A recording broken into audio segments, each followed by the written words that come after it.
Kabaga, ang niluluto ko ay ginisang kalabasa. Nilagyan ko na ginisa ko na yung bawang sibuyas.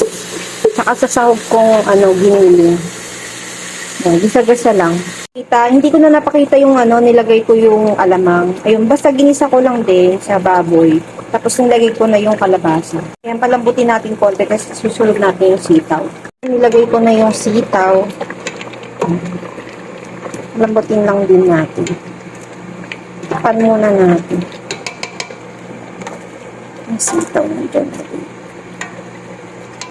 Ito na yung ampalaya at yung okra. Hindi ako halo ng halo kasi para hindi papait yung ampalaya.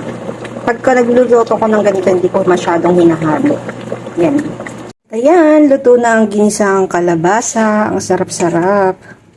Sarap po. Yummy, kain po tayo. Ang sarap na ginisang kalabasa ala Janelle.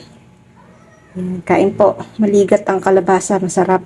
Ay mga kabagang. Ayan ang ulam ng inyong kabagang. Ang sarap-sarap. Kain po. Thank you Lord sa biyayang pagkain.